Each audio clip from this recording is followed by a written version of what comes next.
ಒಂದು ಆದೇಶಕ್ಕೆ ಕೋರ್ಟ್ ಮುದ್ರೆಯನ್ನು ಒತ್ತಿರೋದ್ರಿಂದ ಈಗ ರಾಜ್ಯಪಾಲರಿಗೆ ಇಷ್ಟೊಂದು ಟೀಕೆಗಳನ್ನು ಮಾಡಿದ್ರಲ್ಲ ಕಾಂಗ್ರೆಸ್ ಅವರು, ಅದಕ್ಕೆ ಅವ್ರು ಕ್ಷಮಾಪಣೆ ಕೇಳಬೇಕಾಗ್ತದೆ. ಸರ್, ಈಗ ಸಿ ಎಂ ಸಿದ್ದರಾಮಯ್ಯ ಅವರು ಈ ಒಂದು ಆದೇಶ ಆಗಿದೆ, ರಾಜೀನಾಮೆ ಕೊಡ್ಲಿಕ್ಕಂದ್ರೆ ಮತ್ತೆ ನಿಮ್ಮ ಹೋರಾಟ ಯಾವ ರೀತಿ ಇರುತ್ತೆ ಸರ್? ನೀವೇನಾದ್ರು ಅವರೇನೋ ರಾಜೀನಾಮೆ ಕೊಡ್ತಾರೆ ಅಂತ ಅನ್ಕೊಂಡ್ರೆ ಸರ್ ತಾವಂತ? ನನಗನ್ಸುತ್ತೆ ಅವ್ರು ರಾಜೀನಾಮೆ ಕೊಡ್ತಾರೆ, 100% ರಾಜೀನಾಮೆ ಕೊಡ್ತಾರೆ ಅಂತ ಅನಿಸ್ತದೆ. ಇಲ್ಲ ಅಂದರೆ BJP ಹೋರಾಟವನ್ನು ಮುಂದುವರಿಸ್ತದೆ. ಯಾವ ರೀತಿ ವಾಲ್ಮೀಕಿ ಹಗರಣದಲ್ಲಿ ನಾವು ಹೋರಾಟಗಳನ್ನು ಮಾಡಿದ್ರಿ, ಅದೇ ರೀತಿ ಹೋರಾಟವನ್ನು ನಾವು ಮುಂದುವರಿಸ್ತೇವೆ. ಅಂದರೆ ಕಾನೂನು ಮೊರೆ ಹೋಗಲು ಮತ್ತೆ ಮುಂದಾಗಿದ್ದಾರೆ ಈ ಒಂದು ವಿಚಾರಕ್ಕೆ. ನೋಡಿ, ಕಾನೂನು ಮೊರೆ ಹೋಗೋದು ಅವ್ರಿಗೆ ಸಂಬಂಧಪಟ್ಟಿದ್ದು. ಆದರೆ ರಾಜ್ಯದ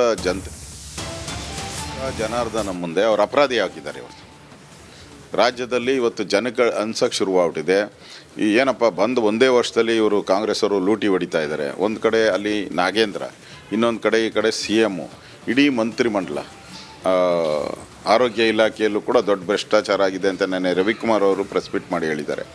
ಈ ಥರದ್ದೆಲ್ಲ ಭ್ರಷ್ಟಾಚಾರಗಳು ಒಂದೊಂದೇ ಬಯಲಿಗೆ ಬರ್ತಾ ಇರೋದು ನೋಡ್ತಾ ಇದ್ದರೆ ಕಾಂಗ್ರೆಸ್ಸು ಜನರ ಪಾಲಿಗೆ ಸತ್ತೋಗಿದೆ ಅಂತ ಅನಿಸ್ತೈತೆ.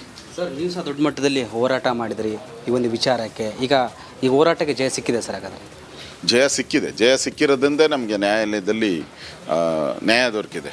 ಅದರಿಂದ ಇದು ರಾಜ್ಯದ ಜನತೆಗೆ ಸಿಕ್ಕಂಥ ಜಯ, BJPಗೆ ಸಿಕ್ಕಂಥ ಜಯ. ಯಾಕಂದರೆ ಸರ್, BJP ಅವರು ಇದೊಂದು ಸುಳ್ಳು ಆರೋಪ ಮಾಡ್ತಿದ್ದಾರೆ ಅಂತ ಈ ಹಿಂದೆ ಸಿದ್ದರಾಮಯ್ಯ ಅವರು ತುಂಬ ಬಾರಿ ಹೇಳ್ತಾ ಇದ್ರು.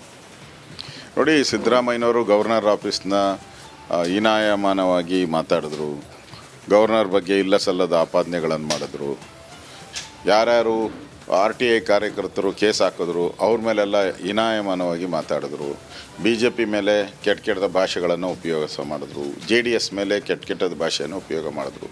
ಈ ಕೋರ್ಟ್ ಆದೇಶ ಆದಮೇಲೆ ಯಾರು ತಪ್ಪು ಯಾರು ಸತ್ಯ ಹರಿಶ್ಚಂದ್ರು ಅನ್ನೋದು ಸ್ಪಷ್ಟವಾಗಿ ಅರ್ಥ ಆಗಿದೆ. ಅದರಿಂದ ಕಾಂಗ್ರೆಸ್ಸು ಈ ರಾಜ್ಯದಲ್ಲಿ ಅಧಿಕಾರ ನಡೆಸುವಂಥ ನೈತಿಕತೆಯನ್ನು ಕಳ್ಕೊಂಡಿದ್ದಾರೆ. ಸೊ ಒಂದು ವೇಳೆ CM ಸಿದ್ದರಾಮಯ್ಯ ಅವರು ರಾಜೀನಾಮೆ ಕೊಡಲಿ ಅಂದರೆ ನಿಮ್ಮ ಹೋರಾಟ ಯಾವ ರೀತಿ ಇರುತ್ತೆ ಸರ್ ಅಂತ? ಹೋರಾಟ ನಾವು ಮುಂದುವರಿತೀರಿ. ಪಾರ್ಟಿಯಲ್ಲಿ ಸೇರ್ತೀರಿ. ನಾವು ಪಾರ್ಟಿಯ ಎಲ್ಲ ಲೀಡರ್ಸು ಸೇರಿ ಮುಂದೆ ಹೋರಾಟಗಳನ್ನು ಹೇಗೆ ಮಾಡಬೇಕು ಅನ್ನೋದನ್ನು ತೀರ್ಮಾನ ಮಾಡ್ತೀರಿ. ನನಗನ್ಸೋ ಪ್ರಕಾರ ರಾಜೀನಾಮೆ ಕೊಡ್ತಾರೆ ಅಂತ ಅನಿಸುತ್ತೆ. ಇದಿಷ್ಟು ವಿಪಕ್ಷ ನಾಯಕ ಆರ್ ಅಶೋಕ್ ಅವರ ಮಾತಾಗಿತ್ತು. ಕ್ಯಾಮ್ರಾ ಪರ್ಸನ್ ಶಿವ ಜೊತೆ ವೀರೇಶ್, ರಿಪಬ್ಲಿಕ್ ಕನ್ನಡ.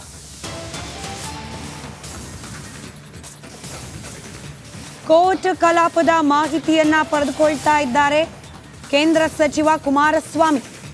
ಮಂಡ್ಯದ ಕಾರ್ಯಕ್ರಮದಲ್ಲಿ ಭಾಗಿಯಾಗಿದ್ದಾರೆ. ಕಾರ್ಯಕ್ರಮದ ಮಧ್ಯದಲ್ಲಿಯೂ ಕೂಡ ಈ ಕೋರ್ಟ್ನಲ್ಲಿ ಏನೆಲ್ಲ ಆಯಿತು ಬೆಳವಣಿಗೆ, ಅದರ ಮಾಹಿತಿಯನ್ನ ಕಲೆ ಹಾಕಿದ್ದಾರಂತೆ.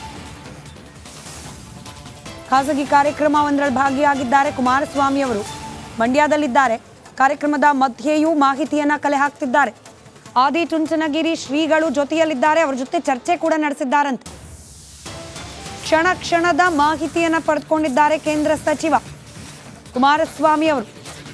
ಮುಡಾ ವಿಚಾರಕ್ಕೆ ಸಂಬಂಧಪಟ್ಟಂತೆ ಕುಮಾರಸ್ವಾಮಿ ಅವರ ಹಿಂದಿನ ಪ್ರತಿಕ್ರಿಯೆ, ಮುಖ್ಯಮಂತ್ರಿ ಚೇರ್ ಮೇಲೆ ಟವಲ್ ಹಾಕೊಂಡು ಅವರಿಂದಲೇ ಮೂಡ ಹಗರಣ ಆಚೆ ಬಂದಿರೋದು ಅನ್ನೋ ಹೇಳಿಕೆಯನ್ನ ನೀಡಿದ್ರು.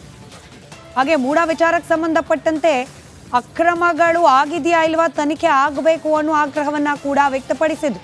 ನೀವು ದೃಶ್ಯದಲ್ಲಿ ಗಮನಿಸ್ತಾ ಇದ್ದೀರಿ. ಕಾರ್ಯಕ್ರಮದ ನಡುವೆಯೂ ಕುಮಾರಸ್ವಾಮಿ ಅವರು ಈ ಕೋರ್ಟ್ನ ಕಲಾಪದ ಬಗ್ಗೆ ಮಾಹಿತಿಯನ್ನ ಕಲೆ ಹಾಕಿದ್ದಾರೆ. ಶ್ರೀಗಳ ಜೊತೆಯಲ್ಲಿ ಚರ್ಚೆಯನ್ನ ಕೂಡ ನಡೆಸಿದ್ದಾರೆ. ಮಂಡ್ಯದ ಕಾರ್ಯಕ್ರಮವೊಂದರಲ್ಲಿ ಭಾಗಿಯಾಗಿದ್ದಾರೆ ಕುಮಾರಸ್ವಾಮಿ. ಕಾರ್ಯಕ್ರಮದ ನಡುವೆಯೂ ಕೋರ್ಟ್ನ ಕಲಾಪದ ಮಾಹಿತಿಯನ್ನ ಕಲೆ ಹಾಕಿದ್ದಾರೆ. ರಾಜಕೀಯ ವಲಯದಲ್ಲಿ ಒಂದಷ್ಟು ಬಿರುಸಿನ ಚಟುವಟಿಕೆ ಅಂತೂ ಇನ್ನು ಮುಂದೆ ಪ್ರಾರಂಭ ಆಗೋದು ಶತಸಿದ್ಧ. ಕಾಂಗ್ರೆಸ್ ಪಾಳ್ಯದ ಒಳಗಾಗುವ ಬೆಳವಣಿಗೆಗಳು ಒಂಥರ ಆದರೆ ವಿರೋಧ ಪಕ್ಷಗಳು, ಈಗ ಆಲ್ರೆಡಿ CT ರವಿ ಮಾತನಾಡ್ತಿದ್ದಾರೆ.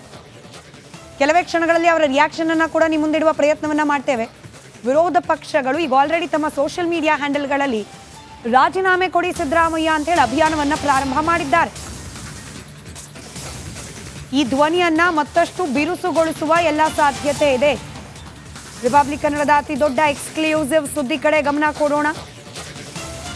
ಮೂಡಾ ವಿಚಾರಕ್ಕೆ ಸಂಬಂಧಪಟ್ಟಂತೆ ರಿಪಬ್ಲಿಕ್ ಕನ್ನಡ ಅನೇಕ ಎಕ್ಸ್ಕ್ಲೂಸಿವ್ಗಳನ್ನ ನಿಮ್ಮ ಮುಂದೆ ಈಗ ಆಲ್ರೆಡಿ ಇಟ್ಟಿದೆ. ಇದೀಗ ಮತ್ತೊಂದು ಎಕ್ಸ್ಕ್ಲೂಸಿವ್ನ ಸರದಿ. ದೂರದಾರರಲ್ಲಿ ಒಬ್ಬರಾದಂಥ ಸ್ನೇಹಮಯಿ ಕೃಷ್ಣ ಅವರು ನಮ್ಮ ಜೊತೆ ಇರತಕ್ಕಂಥದ್ದು. ಈಗ CM ಸಿದ್ದರಾಮಯ್ಯಗೆ ಹೈಕೋರ್ಟ್ ಏಕಸದಸ್ಯ ಪೀಠ ಒಂದು ದೊಡ್ಡ ಶಾಖನ ನೀಡಿರ್ತಕ್ಕಂಥದ್ದು. ಹಾಗಾದರೆ ಸ್ನೇಹಮಯಿ ಕೃಷ್ಣ ಅವರು ಈ ಒಂದು ಆದೇಶದ ಬಗ್ಗೆ ಏನನ್ನ ಹೇಳ್ತಾರೆ ಕೇಳೋಣ.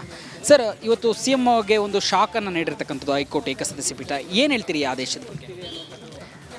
ಸರ್, ನಮ್ಮ ದೇಶದ ಒಂದು ಘೋಷವಾಕ್ಯನೇ ಸತ್ಯಮೇವ ಜಯತೆ ಅಂದರೆ ಯಾವುದೇ ಸಂದರ್ಭ ಕೂಡ ಸತ್ಯಕ್ಕೆ ಜಯ ಸಿಗುತ್ತದೆ. ಸೊ ಅದೇ ರೀತಿಯಲ್ಲಿ ಇವತ್ತು ಕೂಡ ಸತ್ಯಕ್ಕೆ ಜಯ ಸಿಕ್ಕಿದೆ ಅಂತ ಹೇಳ್ಬೋದು. ಅಂದರೆ ನಮಗೆ ಜಯ ಸಿಕ್ಕಿದೆ ಅನ್ನೋಕ್ಕಿಂತ ಸತ್ಯಕ್ಕೆ ಜಯ ಸಿಕ್ಕಿದೆ ಅಂತೇಳಿ ನಾವು ಏನು ಸಿದ್ದರಾಮಯ್ಯ ವಿರುದ್ಧ ಆರೋಪ ಮಾಡಿದ್ವಿ, ಆರೋಪ ಪೂರ್ವಕವಾದ ಎಲ್ಲ ಸಾಕ್ಷ್ಯಗಳು ಕೊಟ್ಟಿದ್ರಿಂದ ಅವರು ಏನೇ ವಾದ ಮಾಡಿದರೂ ಕೂಡ ಅದಕ್ಕೆ ಪೂರಕವಾದ ಸಾಕ್ಷ್ಯಗಳು ಅವ್ರಿಗೆ ಕೊಡದೇ ಇದ್ರಿಂದ ಸೊ ಇವನ್ನೆಲ್ಲ ಪರಿಗಣಿಸಿ ಮಾನ್ಯ ನ್ಯಾಯಾಲಯ ಇವತ್ತು ತೀರ್ಪು ಕೊಟ್ಟಿದೆ. ಸರ್, ಇಲ್ಲಿ ಪ್ರಮುಖವಾಗಿ ಒಂದು ಆರೋಪ ದೂರುದಾರಗಳ ಮೇಲೆ ಪ್ರಮುಖವಾಗಿ ಕೇಳಿ ಬರ್ತಾ ಇರ್ತಕ್ಕಂಥದ್ದು ಮೂಡ ಅನ್ನೋದು ಒಂದು ದೊಡ್ಡ ಹಗರಣ. ಇಲ್ಲಿ ಕೇವಲ ಆ ಹಗರಣವನ್ನು ಬಿಟ್ಟು ಸಿ ಎಂ ಸಿದ್ದರಾಮಯ್ಯ ಅವರನ್ನು ಟಾರ್ಗೆಟ್ ಮಾಡ್ಕೊಳ್ತಾ ಇದ್ದಾರೆ ಅನ್ನೋ ಮಾತುಗಳು ಕೇಳಿ ಬರ್ತಾ ಇರ್ತಕ್ಕಂಥದ್ದು. ಇದಕ್ಕೆ ನೀವೇನು ಹೇಳ್ತೀವಿ? ಸರ್, ನನ್ನ ಖಾಸಗಿ ದೂರಜನ್ ತಾವು ಗಮನಿಸ್ಬೋದು. ನಾನು 52ನೇ ಖಂಡಿಕೆಯಲ್ಲಿ ಸ್ಪಷ್ಟವಾಗಿ ನಾವು ಮನವಿ ಮಾಡ್ಕೊಂಡಿದ್ದೀನಿ. ಸೊ ಇದನ್ನು ಉದಾಹರಣೆಗೆ ಏನು ಸಿದ್ದರಾಮಯ್ಯ ಪ್ರಕರಣ ಇದೆ, ಇದನ್ನು ಉದಾಹರಣೆಗೆ ಇಟ್ಕೊಂಡು ಇತರೆ ಜನಪ್ರತಿನಿಧಿಗಳು, ಪ್ರಭಾವಿ ವ್ಯಕ್ತಿಗಳು ಇದೇ ರೀತಿ ತಮ್ಮ ಅಧಿಕಾರದ ಪ್ರಭಾವವನ್ನು ಬಳಸ್ಕೊಂಡು ಅಕ್ರಮವಾಗಿ ನಿವೇಶನ ಪಡೆದಿರೋಂಥದ್ರ ಬಗ್ಗೆ ಸಮಗ್ರ ತನಿಖೆಯನ್ನು ನಡೆಸಿ ಆ ನಿಟ್ಟಿನಲ್ಲಿ ಕ್ರಮ ತಗೊಳ್ಬೇಕು ಅಂತ ನಾವು ಮನವಿ ಮಾಡ್ಕೊಂಡಿದ್ವಿ. ಸರ್, ಈಗ ಸಿದ್ದರಾಮಯ್ಯನವರ ವಿರುದ್ಧ 17A ಅನುಮತಿ ಕೊಟ್ಟಿದ್ದರೂ ಸಹ ಇತ್ತ ಕಡೆ ಏನು ಅವರೇ ರಾಜ್ಯದ ಮುಖ್ಯಮಂತ್ರಿಗಳಾಗಿರೋದ್ರಿಂದ ನಿಮಗೆ ಈ 17A ಅಡಿಯಲ್ಲಿ ಇಲ್ಲಿಯ ತನಿಖಾ ಸಂಸ್ಥೆಗಳು FIR ದಾಖಲು ಮಾಡಿ ತನಿಖೆಯನ್ನು ಮಾಡಿದ್ರೆ ಅದು ಟ್ರಾನ್ಸ್ಪರೆಂಟಾಗಿ ಇರುತ್ತೆ ಅನ್ನೋ ಒಂದು ಆಶಾಭಾವನೆ ನಿಮಗಿದೆಯಾ ಅಂತ? ಸರ್, ಖಂಡಿತವಲ್ಲ ಸರ್. ಈಗ ತನಿಖಾ ಸಂಸ್ಥೆಗಳು ನಿಷ್ಪಕ್ಷಪಾತ ತನಿಖೆ ನಡೆಸಿ ಒಂದು ಸತ್ಯನ ಎತ್ತಿ ಹಿಡಿಬೇಕು ಅನ್ನೋ ಒಂದು ಉದ್ದೇಶ ಇದ್ದರೂ ಕೂಡ ಕಾಂಗ್ರೆಸ್ ಸರ್ಕಾರನೇ, ಈಗ ಸಿದ್ದರಾಮಯ್ಯ ಸರ್ಕಾರನೇ ಅಧಿಕಾರದಲ್ಲಿರೋದ್ರಿಂದ ಅವ್ರಿಗೆ ಅದು ಅವಕಾಶ ಕೊಡೋಲ್ಲ. ಹಾಗಾಗಿ ನಾವು ರಾಜ್ಯ ಸರ್ಕಾರ ವ್ಯಾಪ್ತಿಗೆ ಒಳಪಡದೇ ಇರತಕ್ಕಂಥ ತನಿಖಾ ಸಂಸ್ಥೆ ತನಿಖೆ ಮಾಡಿಸ್ಬೇಕು ಅನ್ನೋದು ನಮ್ಮ ಒಂದು ಮನವಿಯಾಗಿದೆ. CBIಯಿಂದ ತನಿಖೆ ಮಾಡಿಸಿ ಅಂತ ನಾವು ಖಾಸಗಿ ದರ್ಜೆ ಮನವಿ ಮಾಡ್ಕೊಂಡಿದ್ದೀವಿ. ಸೊ ನಾಳೆ ಜನಪ್ರತಿನಿಧಿಗಳ ನ್ಯಾಯಾಲಯ ಏನು ಆದೇಶ ಮಾಡ್ತೀವಿ ಅದ್ರ ಮೇಲೆ ಸೊ ನಾವು CBI ಕೊಡೋದಕ್ಕೆ ಏನು ಮಾಡಬೇಕು ಅದ್ರ ಬಗ್ಗೆ ನಾವು ಹೋರಾಟವನ್ನು ಮುಂದುವರಿಸ್ತೀವಿ. ಸರ್, ಮತ್ತು ಇಲ್ಲಿ ಪ್ರಮುಖವಾಗಿರ್ತಕ್ಕಂಥ ಇನ್ನೊಂದು ಪ್ರಶ್ನೆ, ನಾಳೆ ಸಿದ್ದರಾಮಯ್ಯ ಪರ ವಕೀಲರು ಹೈಕೋರ್ಟ್ನ ಡಿವಿಷನ್ ಬೆಂಚ್ಗೆ ಅಪೀಲ್ ಹೋಗ್ತಾ ಇದ್ದಾರೆ ಅಂತೇಳಿ ಈಗಷ್ಟೇ ಮಾಹಿತಿ ಬಂದಿರತಕ್ಕಂಥದ್ದು. ಇದಕ್ಕೆ ನಿಮ್ಮ ಮುಂದಿನ ಕಾನೂನು ಹೋರಾಟ ಹೇಗಿರುತ್ತೆ? ಸರ್, ಅವರು ಎಲ್ಲೇ ಮೇಲೆ ಸಲ್ಲಿಸೋರು ಯಾವುದೇ ರೀತಿ ಕಾನೂನು ಹೋರಾಟ ಮಾಡಿದ್ರು ಕೂಡ ಅದಕ್ಕೆ ಪ್ರತಿಕ್ರಿಯೆಯಾಗಿ ನಾವು ಕೂಡ ಕಾನೂನು ಹೋರಾಟನ ನಾವು ಮುಂದುವರಿಸ್ತೀವಿ. ಸೊ ನಾವು ತಾರ್ಕಿಕ ಅಂತ್ಯ ಕಾಣಿಸೋರು ಕೂಡ ನಾವು ಕೂಡ ಕಾನೂನು ಹೋರಾಟನ ಬಿಡೋದಿಲ್ಲ. ಸರ್, ಇಲ್ಲಿ ಇನ್ನೊಂದು ಪ್ರಶ್ನೆ, 17A ಅನುಮತಿ ಕೊಟ್ಟಿರ್ತಕ್ಕಂಥದ್ದು ಏನು ನೀವೆಲ್ಲ ಇದು TJ ಅಬ್ರಾಮ್ ಅವರು ರಾಜ್ಯಪಾಲರ ಬಳಿ ಒಂದಷ್ಟು ವಿಚಾರಗಳನ್ನು ಪ್ರಾಸಿಕ್ಯೂಷನ್ಗೆ ಅನುಮತಿಯನ್ನು ಕೇಳಿದರು. ಅದರಲ್ಲಿ 17A ಮಾತ್ರ ಪ್ರಾಸಿಕ್ಯೂಷನ್ ಅನುಮತಿ ಕೊಟ್ಟಿರ್ತಕ್ಕಂಥದ್ದು, 19ಗಾಗಲಿ ಅಥವಾ ಇನ್ನೂ ಇದಕ್ಕೆ ಕೊಟ್ಟಿಲ್ಲ. ಇದು 19ಗೆ ಅನುಮತಿಯನ್ನು ಪಡೆಯೋ ಅಂತಕ್ಕೆ ಈ ಒಂದು ಪ್ರಕರಣವನ್ನು ತೆಗೆದುಕೊಂಡು ಹೋಗೋ ಒಂದು ವಿಶ್ವಾಸ ನಿಮ್ಮಲ್ಲಿದೆಯಾ? ಇಲ್ಲಿ ನಿಜವಾಗ್ಲೂ ಹೋಗುತ್ತಾ ಅಲ್ಲಿವರೆಗೂ ಈ ಪ್ರಕರಣ ಅಂತ? ಸರ್, ಸೆಕ್ಷನ್ 19 ಅಡಿಯಲ್ಲಿ ನಾವು ಅರ್ಜಿ ಸಲ್ಲಿಸಿದ್ರೆ ನಮಗೆ ಅನುಮತಿ ಬೇಕಲ್ಲ ಅಂತ ನಾವು ವಾದ ಮಾಡಿದ್ದೀವಿ. ಸೊ ಮಾನ್ಯ ನ್ಯಾಯಮೂರ್ತಿ ಕೂಡ ಈ ಅಭಿಪ್ರಾಯನ ತಮ್ಮ ಒಂದು ವಿಚಾರಣೆ ಸಂದರ್ಭದಲ್ಲಿ ವ್ಯಕ್ತಪಡಿಸಿದರು.